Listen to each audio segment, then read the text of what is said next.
भारताचे सरन्यायाधीश सूर्यकांत यांनी तरुणांच्याबद्दल झुरळ अशी उपमा दिली आणि या झुरळ या उपमा दिल्यानंतर एक हिंगोली जिल्ह्यातील एक तरुण उठतो आणि त्याने सोशल मीडियावरती एक तरुणांना उद्देशून एक आवाहन केलं जातं आणि त्या तरुणाच्या आवाहनाला पूर्ण देशातूनच नाही तर जगभरातून पाठिंबा मिळतो आहे। या तरुणाचं नाव आहे अभिजित दिपके आणि याने जी पार्टी सुरू केलेली आहे ऑनलाईन पद्धतीनं तर तिचं नाव आहे कॉकरोच जनता पार्टी। या कॉकरोच जनता पार्टीचा सोशल मीडियावरती फॅन फॉलोईंग एवढ्या प्रचंड वेगानं वाढत आहे की अनेक राष्ट्रीय पक्ष अनेक नेते यांना मागं टाकून या जी मूवमेंट सुरू झालेली आहे ऑनलाईन तर त्याला खूप मोठ्या प्रमाणावरती पाठिंबा मिळत आहे। यानंतर अभिजित दिपके हे चर्चेत आलेले आहेत। त्यांचं बॅकग्राऊंड काय आहे याच्याबद्दल अनेक प्रश्न विचारले जात आहेत। त्यांचे कुटुंबीय काय करतात, नेमका अभिजित दिपके यांचा व्यवसाय काय, शिक्षण काय केलं आहे, या सगळ्या बाबत असंख्य प्रश्न अनेकांच्या मनामध्ये आहेत आणि याच प्रश्नांचा शोध घेताना आज आपण पुण्यामध्ये अभिजित दिपके यांच्या ज्या वहिनी आहेत अर्चना दिपके मोठ्या वहिनी आहेत तर त्यांची भेट झालेली आहे आणि त्यांच्याकडनं आपण या सगळ्या गोष्टींवरती आज प्रकाश टाकण्याचा एक प्रयत्न करणार आहोत। ताई स्वागत आहे तुमचं, तुमचा परिचय द्या सर। नमस्कार, मी अर्चना परमेश्वर दिपके, मी अभिजित दिपकेची मोठी वहिनी आहे आणि यांची आणखी एक विशेष ओळख करून द्यायची पूर्णामधून त्या जिल्हा परिषद सदस्य आहेत जो परभणी जिल्ह्यामध्ये येतो आहे। त्या परभणी जिल्ह्यातनं या स्वतः जिल्हा परिषद सदस्य आहेत आणि त्या कुठल्याही पक्षाशी संबंधित नाही आहेत। अनेकांचं काही पक्षाशी कनेक्शन जोडलं जातं आहे। अभिजितचं कनेक्शन आपसोबत आहे, मात्र या अपक्ष अशा उमेदवार होत्या आणि त्या निवडून आलेल्या आहेत। तर तुमच्या निवडणुकीबद्दल थोडक्यात सांगा। नमस्कार, माझी निवडणूक ही कुठल्याही राजकीय पक्षासोबत नव्हती।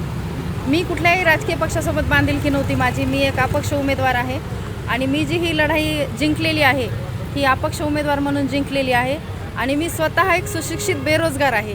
मी स्वतः BA DED BEd MAd आहे आणि आपण समाजामध्ये येऊन समाजासाठी काहीतरी करणं, समाजातील लोकांसाठी काहीतरी करणं, इथं कुठंतरी आपली बांधिलकी आहे हा विचार करून आणि खेड्यातील तुम्ही पाहत आहात की शिक्षणासाठी लोक किती त्रस्त आहेत। खेड्यातल्या लोकांना खूप साऱ्या अशा समस्या भेडसावत आहेत।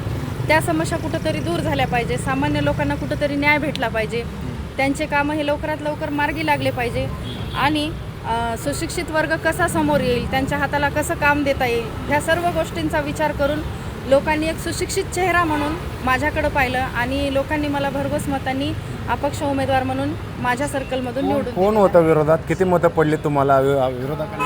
मतदार मी भरघोस मतांनी निवडून आलेले आहे। माझ्या विरोधात कमळ होतं आणि आमची उमेदवार महिलाच होती आणि SC कॅटेगरीतून ही निवडणूक मी जिंकलेली आहे आणि लोकांनी ही निवडणूक पैशासाठी नाही तर एक सुशिक्षित बेरोजगार आहे हा आपल्यासाठी काहीतरी करू शकतो हा विचार करून आम्हाला लोकांनी निवडून दिलेला आहे आणि हाच लोकांचा विचार आम्हाला पुढे घेऊन जायचा आहे। आम्हाला लोकांसाठी तरुणासाठी काहीतरी करायचं आहे म्हणून मी अपक्ष उमेदवार म्हणून निवडून आलेली आहे। आता तुमचे जे छोटे दीर आहेत ते पूर्ण महाराष्ट्रातच नाही भारतातच नाही तर जगभरात चर्चा होते या सगळ्या मुवमेंटची।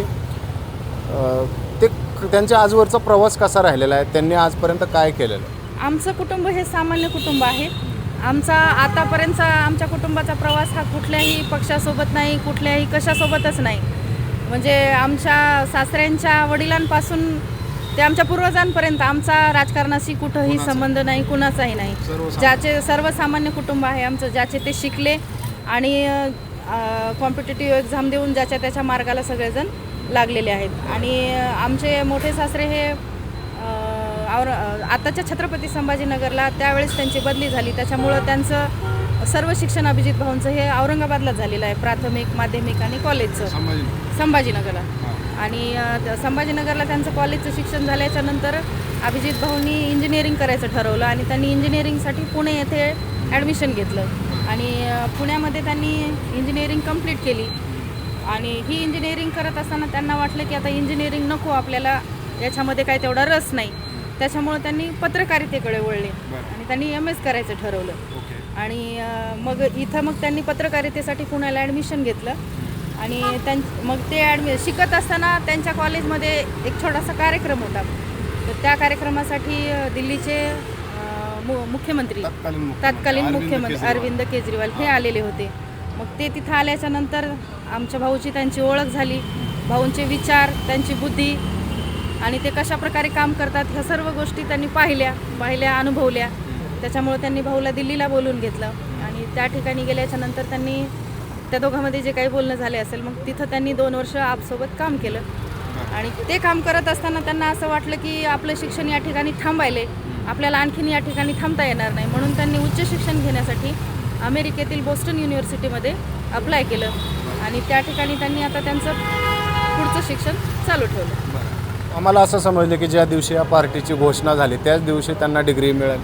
हो काय ज्या योगायोग दिवशी हा योगायोगच म्हणावं लागेल. का तर एका बुद्धिमान माणसाला योगायोग म्हणण्यापेक्षा त्यांच्या बुद्धीचा त्यांनी किती चांगला वापर केला हे या ठिकाणी म्हणावं लागेल. आणि त्या दिवशीच त्यांना त्या युनिव्हर्सिटीमध्ये टॉपर म्हणून घोषित करण्यात आलं. आता हे जे मुवमेंट सुरू झाली याच्यानंतर क्रांतीबद्दल बोललं जातं आहे, रेव्होल्युशन वगैरे असे शब्द आता सर्रासपणे कानावर ऐकायला मिळत आहेत. परंतु ही फक्त एक वैचारिक याला काय अधिष्ठान आहे की हे फक्त कोइन्सिडेंटली घडलं आहे याच्याबद्दल चर्चा. तुमचं काय म्हणणं आहे, त्यांचा स्वभाव कसा आहे आणि त्यांचा याच्या मागचा वैचारिक दृष्टिकोन काय आहे? भाऊंचा स्वभाव खूप छान आहे. ते खूप मनमिळाऊ आहेत. कारण जरी ते शहरामध्ये राहिले असतील, ते शिक्षणापुरतं शहरामध्ये राहिले, पण जास्तीत जास्त त्यांनी गावाकडे राहतात. गावाकडे आल्याच्या नंतर तिथली परिस्थिती, आम्ही सामान्य घरातले माणसं आहेत, सर्वसाधारण माणसं आहेत आणि तिथं आल्याच्या नंतर सामान्य माणसाला कसे प्रश्न भेडसावतात, त्यांच्यासोबतचे तरुण कसे राहतात, त्यांनी एवढे सुशिक्षित आहेत आणि त्यांच्या सोबत जे शिकलेले तरुण आहेत ते शिक्षण शिकूनसुद्धा असंच फिरत आहेत. म्हणून मला असं वाटते की त्यांनी सगळ्या गोष्टीचा सखोल विचार केलेला आहे, सगळ्या गोष्टी स्वतः अनुभवलेल्या आहेत आणि ह्या म्हणजे सर्व गोष्टी फक्त सोशल मीडियावरचा ट्रेंड आहे, त्याच्या मागे एक विचार सुद्धा आहे. त्याच्या मागे विचार आहे की सुशिक्षित तरुण हा रिकामा राहिला नाही पाहिजे, त्याच्या हाताला काम भेटलं पाहिजे, त्याच्या बुद्धीचा कुठंतरी विकास झाला पाहिजे. या सर्व गोष्टीचा भाऊंनी विचार केलेला असेल. पण आता हे सगळं घडलं, आता तुम्ही सांगता की आम्ही एक कॉमन नागरिक आहोत, पण आता हे जेव्हा सगळं घडलं तेव्हा घरी काय चर्चा आहे? नाही, घरी चर्चा वगैरे असं काहीच नाही. ते माननीय सरन्यायाधीशांनी आपले जे वाक्य बोलले होते की हे सगळे कॉक्रोच आहेत आणि हे परजीवी आहेत. आपण एवढं शिक्षण शिकून सुद्धा स्वतःला कॉक्रोच म्हणून घेणं आणि परजीवी म्हणून घेणं हे कुठंतरी चुकीचं आहे. ही एक सुशिक्षित बेरोजगाराला, हो ना, घरची पण अशीच भावना आहे. कारण आम्ही पण सुशिक्षित बेरोजगार आहोत ना, म्हणून ही गोष्ट कुठंतरी आम्हाला लागली गेली आणि ही गोष्ट लागली गेल्यामुळं नवीन क्रांती काहीतरी घडणं खूप आवश्यक आहे. त्यासाठी ही क्रांती घडवण्यासाठी तरुणांनी पुढे येणं खूप गरजेचं आहे. तुम्हाला जी अपेक्षित क्रांती, ती क्रांती कशी असायला पाहिजे? ही सुशिक्षिताची क्रांती आहे, कशी असायला? बेरोजगाराची क्रांती आहे आणि या क्रांतीतून निश्चितच चांगल्या गोष्टी घडतील, घडाव्यात. अपेक्षित काय आहे? म्हणजे आता तुमचं बोलणंही झालं असेल, पण आता तुम्हाला त्यांचे विचार आहे माहिती, सो तुम्हाला नाही, विचारतोय की त्यांचे विचार आणखी काही कळाले नाहीत. आता पुढं काय ते काय ठरवतील, तुम्ही काय सुद्धा एक बोलतील. सुशिक्षित बेरोजगाराचा आहात, तुम्हाला काय अपेक्षित आहे, यातनं काय घडावं? मला असं वाटते की सुशिक्षित तरुणाला तुम्ही काम द्या, तुम्ही नोकऱ्या काढा, सुशिक्षिताला बाहेर काढा. तुम्ही बरं, जे खेड्यापाड्यामध्ये शिक्षण शिकून शेतीकाम करतात, शेतीकाम करणंही चांगलंच आहे, पण त्याचं काहीतरी मर्यादा असतात. आई वडील लहानपणापासून एवढं मुलांना शिकवतात शेती करून शेतीमालाला आणि भाव मिळायला पाहिजे. हां, मग मला तेच म्हणायचं की आपण जरी सुशिक्षित असणं हे खूप गरजेचं आहे, शेतीकाम करणं पण खूप गरजेचं आहे, पण या शेतीमालाला सुद्धा सरकारनं भाव द्यायला पाहिजे. त्याच्यातून तरुण पुढं जाईल, शेती करून परीक्षेचे त्याच्यातून विषय काहीतरी आहेत. वेगळं, बरेच विषय आहेत, मुलांच्या परीक्षेचे समस्या, विषय. परीक्षेचे विषय आहेत. आताचं उदाहरण घ्या तुम्ही नीटमध्ये काय झालं, 17 विद्यार्थ्यांनी आत्महत्या केल्या, का केल्या? याचा प्रश्न याला असे प्रश्न विचारणार कोणीतरी पाहिजे ना. मग सुशिक्षित बेरोजगार तरुणांनी प्रश्न विचारू नये, तर मग विचारावं कुणा प्रश्न. ही क्षमता भाऊंमध्ये आहे. हीच क्षमता आमच्या मनामध्ये आहे आणि आम्हाला पण असंच वाटते की सरकारने याच्यावर काहीतरी विचार करावा. पण हे जे सगळं घडतंय हे काय म्हणजे आज अचानक घडत नाही, ह्याच्या मागं अनेक दिवसांपासून लोकांच्या मनातली खतखत आहे. त्या खतखतीला मूर्तरूप देण्याचं काम अभिजित भाऊंनी केलेलं आहे आणि निश्चितच ही त्यांची भावना खूप पुढं जाणार आहे. आणि सर्व तरुणांना माझी विनंती आहे की तुम्ही भरभरून या कार्यासाठी पाठिंबा द्या. आम्ही तुम्हाला पाठिंबा देऊ. असंच खाण्याविषयी असं काही नाही. काय छंद याच्याशिवाय काय त्यांना फोटोग्राफी खूप छान करतात. ते बरं, फोटोग्राफीचा खूप त्यांना छंद आहे हां, आणि बाकी काही नाही. बरं. आणि आता काय तुमचं बोलणं कधी झालं लास्ट? आम्ही काल बोललेलो. काय बोलणं? काही नाही, असंच नॉर्मल. ह्याच्याविषयी तर बोलणं झालंच असं नाही ना, नाही आता एवढे follower नाही वगैरे याच्याविषयी वाढतायत. काही नाही, फक्त असं चालू आहे की फॉलोअर्स खूप वाढत आहेत. ते म्हणे हो वाढत आहेत, लोकांचा रोष बरं. लोक दाखवत आहेत म्हणून आपले फॉलोअर्स वाढत आहेत, बरं. बाकी काय नाही. आता मला सांगा ते भारतात कधी येणार आहेत काय, ह्याच्याबद्दल काय बोलणं झालं नाही, किंवा असं काय प्लॅनिंग आहे? नाही नाही आणखी काहीच नाही प्लॅनिंग, पण तरी काहीतरी असेलच ना, आता कधी येणार वगैरे काय आणखी काही ठरवलेलंच नाही. आता कळवतील ते. तुमचं काय अपेक्षा, कधी यायला पाहिजे आता, कारण हे आम्हाला तर सगळं- वाटतंय आजच यावं, पण आज शक्य नाही ना. हां. बरं. शक्य नाही. तर आपण त्यांच्या वहिनीशी बोललो, अभिजित दिपके यांच्या. त्यांनी सांगितलं की सर्वसामान्य घरातून आम्ही सगळे आलेलो आहोत. आमचा कुठलाही राजकीय पक्षाशी तसा अर्थार्थी काही संबंध नाही आहे. ते आम आदमी पक्षाशी काही काळ त्यांनी संबंधित काम केलेलं आहे. मात्र यांचा घराचा कुठलाही राजकीय बॅकग्राऊंड नाही आहे. सर्वसामान्य घरातून आलेल्या या एका युवकानं आज पूर्ण देशामध्ये चर्चेचा विषय बनलेला आहे आणि एक क्रांतीच्या बद्दल एक चर्चा सुरू झालेली आहे.